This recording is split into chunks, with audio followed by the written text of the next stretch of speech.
அவங்களை கவனிச்சுக்கங்கடா.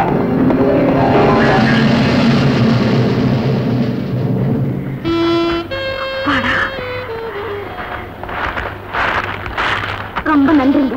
பரவாயில்லைங்க. ஆமா, அவங்க ஏன் உங்களை துரத்திட்டு வந்தாங்க? எனக்கே தெரியாது. உங்க வீடு எங்க இருக்குன்னு சொன்னீங்கன்னா நான் கொண்டு போய் விட்டுறேன். வீட்டுல இருக்க முடியாமதான் வீதிக்கு வந்தேன். அப்படியே வீதி என்ன விடல. அச்சோ, நீங்க பேசுறத பார்த்தா வாழ்க்கையில மிகவும் நொந்து போயிருக்க மாதிரி தெரியுது. என் வீடு பக்கத்துல தான் இருக்கு. உங்களுக்கு ஆட்சேபணம் இல்லைன்னா அங்க வந்து எல்லாம் பேசிக்கலாம். ஏமா எழுதிக்கிற? வேற எங்கம்மா போறது? மாமா இதுதாங்க என் வீடு. நல்லா இருக்கே. சொந்த வீடா? இல்லப்பா, வாடகை வீடு.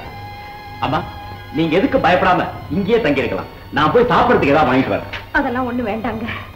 என்ன காப்பாத்தின மாதிரி என் தங்கச்சிக்கு எந்த ஒரு ஆபத்து வராம நீங்க தான் காப்பாத்தி கொடுக்கணும். நீங்க எதுக்கு கவலைப்படாதீங்க. உங்க வீட்டு விலாசத்தை சொன்னீங்கன்னா நம்பர் 12 ஐயனார் கோயில் தெரு, மேட்டுப்பாளையம் பக்கம், காட்டூர். பேரு விஜயா. விஜயா? அப்போ எங்க சித்தியே தெரியுமா? யாரு? சோலியூர் எஸ்டேட்ல இருந்தாங்களே. ஆமா, அவதான் என் தங்கச்சி. மருதமலை எஸ்டேட்ல நான் மேனேஜரா இருந்தேன். ஓஹோ, அப்போ நீங்க தான் இந்த பாலுவா? உங்களை தேடிக்கிட்டு தான் எஸ்டேட்டுக்கு போயிருக்கா. இந்நேரம் வீட்டுக்கு வந்திருப்பா. எப்படியோ எல்லாருமே ஒன்னா சேர்ந்துட்டோம். நீங்க உள்ள போய் ஓய்வு எடுத்துட்டு நான் இப்பவே போய் விஜயாவை கூட்டு வந்துடுறேன்.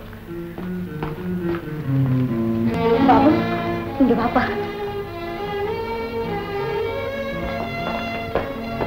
அம்மா, அம்மா, நமக்கு இனிமே பயமே இல்ல. அவன் ரொம்ப நல்லவர்மா. பாபு, இந்த பணம் நம்ம கையில இருக்கிறது தெரிஞ்சா நல்ல கூட கெட்டவன் ஆயிடுவான்.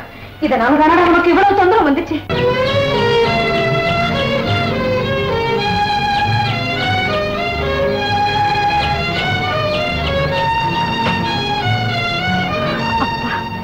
இனிமே பயம் இல்லை. வாடா பாபு, போகலாம்.